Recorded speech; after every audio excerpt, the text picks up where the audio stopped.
আমাদের বিজিএমির ইফতার পার্টিতে অংশগ্রহণ করেছেন মাননীয় সিটি মেয়র, সেজন্য ওনাকে অসংখ্য ধন্যবাদ সবার পক্ষ থেকে। মাননীয় সিটি মেয়র বলেছেন, সরকারের প্রতি আহ্বান জানিয়েছেন আমাদের গার্মেন্ট শিল্পের উন্নতির কথা। বিজিএমির ইনভাইটেশনে আমরা এসেছি এই ইফতার পার্টিতে অংশগ্রহণ করার জন্য। যাই হোক, পূর্ব ঘোষিত অনুযায়ী আমরা সবাই নামাজ পড়া বিজিএমই কর্তৃক আয়োজিত ইফতার মাহফিল 2026-এর সম্মানিত উপস্থিতি, এখানে উপস্থিত আছেন আজকের অনুষ্ঠানের যিনি উদ্যোক্তা, যিনি দাওয়াত করেছেন, বিজিএমির প্রথম সহসভাপতি জনাব সেলিম রহমান, এখানে বিজিএমির central president Mahmoud Hasan Khan বাবু সাহেব, যিনি রাইজিং গ্রুপের ম্যানেজিং ডাইরেক্টর, উনি এখানে আছেন, আমি ওনাকে ধন্যবাদ জানাই। এখানে উপস্থিত চট্টগ্রামের স্বনামধন্য বিজনেসম্যান, শিল্পপতি, ইন্ডাস্ট্রিয়ালিস্ট এবং রাজনীতিবিদ, পেশাজীবী সুধী সমাবেশ, আসসালামু আলাইকুম। আমরা ইনফ্যাক্ট যখন বাংলাদেশের রাষ্ট্রনায়ক, দেশনায়ক তারেক রহমান চট্টগ্রামে একটি সমাবেশে এসেছিলেন, ওনার কিন্তু চট্টগ্রামবাসীর সাথে একটা কমিটমেন্ট ছিল। সেটি হচ্ছে চট্টগ্রামকে কমার্শিয়াল সিটি করা, বাণিজ্যিক রাজধানী, কমার্শিয়াল ক্যাপিটাল সিটি। তা আমার মনে হয় আজকে এটা অবশ্যই, আমি চট্টগ্রাম সিটি কর্পোরেশনের মেয়র হিসেবে সেদিন স্টেজ ওনাকে দাবিটি জানিয়েছিলাম।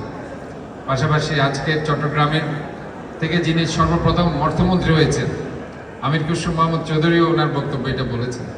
তা আমরা সবাই একমত আছি চট্টগ্রামকে বাণিজ্যিক রাজধানী করার কাজে। আপনারা যারা আজকে এখানে আছেন, বিজেপির নেতৃবৃন্দ, আপনাদের একটা বিশাল ভূমিকা আছে এই চট্টগ্রামের বাণিজ্যিক রাজধানী করার ক্ষেত্রে। তা আমার মনে হয় আমরা সবাই মিলেই যদি একসাথে কাজ করতে পারি, তাহলে চট্টগ্রাম বাঁচলেই যে বাংলাদেশ বাঁচবে, এই স্লোগানটাকে যদি আমরা সামনে এনে এই কাজগুলো করতে পারি, তাহলে আশা করি এটা কঠিন কিছু নয়। আমাদের এটা স্মরণ রাখতে হবে, 2003 সালে আমাদের প্রাক্তন প্রধানমন্ত্রী প্রয়াত দেশনেত্রী বেগম খালেদা জিয়া, ওনার শেষ যে মিটিংটা হয়েছিল 2003 সালে, সেখানে কিন্তু উনি বাণিজ্যিক রাজধানী করার, বাস্তবায়ন করার জন্য ওনার যে কর্মধারা, সেটা কিন্তু উনি সেখানে করেছেন। এবং যার প্রেক্ষিতে আপনারা দেখেছেন চট্টগ্রামে ইন্টারন্যাশনাল ট্রেড সেন্টার হয়েছে, চট্টগ্রামে বিভিন্ন বিমা, ব্যাংক অফিসের হেড অফিস আসা শুরু হয়েছিল। কিন্তু পরবর্তী 2006 সাল থেকে যারা ক্ষমতায় ছিল, তারা কিন্তু চট্টগ্রামকে বাণিজ্যিক রাজধানী করার জন্য এগিয়ে আসেনি, যার কারণে চট্টগ্রামবাসী অবহেলিত হয়েছে। কাজে আজকে আমরা যদি একসাথে ঐক্যবদ্ধ থাকতে পারি, তাহলে আশা করি আমরা এই জায়গায় আমরা কাজ করতে পারবো। এবং আমি স্মরণ করছি শহীদ রাষ্ট্রপতি জিয়াউর রহমানকে, যিনি প্রথম ব্যাক টু ব্যাক এলসি এবং বন্ডেড ওয়্যার হাউসের মাধ্যমে গার্মেন্ট শিল্পটাকে অত্যন্ত একটি জনপ্রিয়তার দিকে নিয়ে গিয়েছিল। এবং আমরা মনে করি যে এখন আমাদের যে জিডিপি আছে, সেটা গার্মেন্ট শিল্প এখন 1 নম্বরে আছে। এবং এরপরে যদি অন্যান্য সেক্টরগুলো, আমি কৃষি বলি কিংবা আমি যদি রেমিটেন্স, সেটি তারপরে আমরা ধরবো। এবং নতুন নতুন এখন শিল্প এগিয়ে আসছে, অথবা conductor chips, semiconductor chips, pharmaceuticals industry, পর্যটন, ট্যুরিজম এবং আরও অনেক ক্ষেত্র আমাদের এখানে অবধারিত, আমাদের এই চট্টগ্রামের জন্য হয়তোবা তার উন্মুখ হয়ে আছে।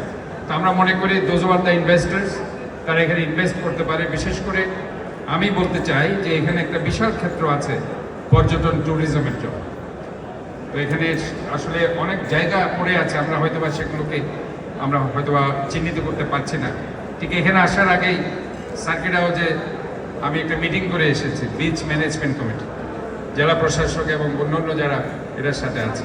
আমাদের এটা সম্পদ। এই চট্টগ্রাম এমন একটি প্রবেশদ্বার, যেখানে এই যে ট্যুরিজমের যে স্পটগুলো আছে, সেটা আপনি রাঙ্গামাটি বলেন, খাগড়াছড়ি বলেন, কক্সবাজার বলেন, বান্দরবান বলেন, কাজে সব মিলে এই চট্টগ্রামকে যদি আমরা বাঁচাতে পারি, তাহলে আশা করি আমরা বাংলাদেশকে বাঁচাতে পারব। আমি আজকে এখানে আবারও আপনাদের এই ইফতার মাহফিলে হয়তো শেষ পর্যন্ত আমি থাকতে পারছি না, সেজন্য আমি দুঃখ প্রকাশ করছি, যেহেতু আমার আরও দুটি ইফতার পার্টিতে যেতে হবে। তো আমি আপনাদের প্রতি আবারও কৃতজ্ঞতা প্রকাশ করছি আমাকে আমন্ত্রণ, আপনাদের মাহে রমজানের শুভেচ্ছা, পাশাপাশি আগাম ঈদের ঈদ মোবারক জানিয়ে আমি আমার বক্তব্য শেষ করছি। আল্লাহ হাফেজ, সবাইকে ধন্যবাদ। আমাদের মাঝে আছে আমাদের যেহেতু আমরা একটা কমিউনিটির মধ্যে থাকি, একসাথে থাকি, সবার ইন্সপিরেশন থাকে, সবার সাপোর্ট থাকে, তো আমরা যে কোনো সমস্যা ট্যাকল করতে পারি আর কি। Again I would like to speak to the wall, দাঁড়িয়ে থেকে এখান থেকে। তো এগেইন আপনাদের সবাইকে আসার জন্য অসংখ্য ধন্যবাদ। হোপফুলি আপনারা আমাদের ইফতারটা, আমাদের এই টোকেন অফ অ্যাপ্রিসিয়েশনটা অ্যাপ্রিসিয়েট করবেন। Thank you so much. আমি এই মুহূর্তে আমাদের প্রেসিডেন্ট বাবু ভাইকে অনুরোধ করবো একটু স্টেজে আসার জন্য। বাবু ভাই।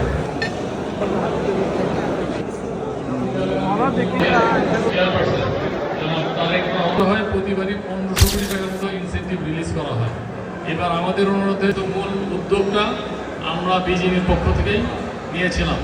এর বাইরেও সরকারের কাছ থেকে এই কমিটমেন্ট আমরা আদায় করেছি, ভবিষ্যতে ইনসেন্টিভে যে টাকাটা বাকি থাকে প্রায় 7 মাস 8 মাস, সেটা প্রতি মাসেই পরিশোধ করা হবে। এর বাইরে ব্যবসা করার খরচ কমানো এবং ব্যবসাকে সহজ করার জন্য কি উদ্যোগ নেওয়া যায়, আপনাদের প্রিয় লোক, আমাদের সবার প্রিয় নেতা মাননীয় অর্থমন্ত্রী জনাব আমির খসরু মাহমুদ চৌধুরীর নেতৃত্বে যে মিটিং হয়েছে, সেখানে উনি বলেছেন ব্যবসা সহজ করার ব্যাপারে যা যা করার উনি করবেন। শুধু তাই না, ব্যবসার খরচ কমানোর জন্য উনি উদ্যোগ গ্রহণ করবেন। এই ব্যাপারে আমাদের তরফ থেকে মতামত চেয়েছেন, সেই মতামতটা আমরা ইতিমধ্যেই দিয়েছি। আমরা আশা করব ওনার নেতৃত্বে বাংলাদেশের অর্থনীতি এগিয়ে যাবে এবং পোশাক শিল্প এগিয়ে যাবে। আমরা পোশাক শিল্পের উদ্যোক্তারা দায়িত্ব নিয়ে বলছি, বাংলাদেশের শিল্প শুধুমাত্র একটি খাতের উপর নির্ভরশীল থাকা কোনো অবস্থাতেই হেলদি সিচুয়েশন না। আমরা চাই এক্সপোর্ট যেন ডাইভার্স হয়। এই এক্সপোর্ট ডাইভার্সিফিকেশনের ক্ষেত্রেও আমাদের মেম্বাররাই অগ্রণী ভূমিকা তখনই নিতে পারবে যখন আমাদের ব্যবসা করার বিষয়গুলো সহজ হবে। আপনারা সবাই যে বিষয়টা নিয়ে আতঙ্কিত বা কনসার্ন, সেটা হচ্ছে মধ্যপ্রাচ্যের যে যুদ্ধ। এই মধ্যপ্রাচ্যের যুদ্ধের কারণে আমাদের যে জ্বালানি সমস্যা তৈরি হয়েছে, এই ব্যাপারেও আমরা সরকারের সাথে কথা বলেছি। এই বিষয়টা নিয়ে সরকার খুব সিরিয়াসলি কাজ করছে। একটু আগেই মাননীয় জ্বালানি প্রতিমন্ত্রীর সাথে আমার কথা হয়েছে, উনি কথা দিয়েছেন পোশাক শিল্পের যেসব জেনারেটর ডিজেল দ্বারা চালিত থাকে, বিজিএমই এর সার্টিফিকেশনের ভিত্তিতে পাম্পগুলা ড্রাম অথবা অন্য কন্টেনারে ডিজেল সরবরাহ করবেন।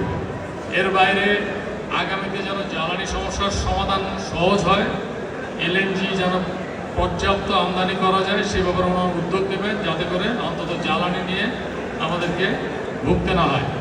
সবশেষ যে কথাটা বলে আমি বক্তব্যটা শেষ করতে চাই, সেটা হচ্ছে এই, আমাদের পোশাক শিল্পে একটি দীর্ঘদিনের সমস্যা হচ্ছে, আমাদের বেশ কিছু উদ্যোক্তা ভাই বোন আছেন যাদের তারা ব্যাংকের কাছে ঋণে জর্জরিত আছেন। ব্যক্তির সংখ্যাটা 100-র উপরে। ঈদের পরে আমরা মাননীয় অর্থমন্ত্রীর সাথে দেখা করব, ইনাদের ঋণটা যেন পরিশোধ করে দেওয়া হয় সরকারের পক্ষ থেকে, অথবা এমনভাবে একটা পেমেন্টের ব্যবস্থা করা হয় যেন এই এসএমই ইন্ডাস্ট্রির এই ঋণগুলা ওরা পরিশোধ করে স্বাভাবিক জীবনে ফিরে যেতে পারেন। আমি আবারও আপনাদের কাছে চিটাগাংয়ের উদ্যোক্তা ভাই বোনদের প্রতি কৃতজ্ঞতা জানাচ্ছি। আমাদের প্রতি আস্থা রাখার জন্য আমি আশা করব সরকারের সাথে মিলেমিশে একটি সুন্দর বিজিএমে একটি সুষ্ঠু এবং শক্তিশালী অর্থনৈতিক ভিত আমরা গড়ে তুলতে পারব। সবাইকে ধন্যবাদ। আসসালামু আলাইকুম। আমাদের ব্যবস্থা করা আছে, আমরা সবাই একসাথে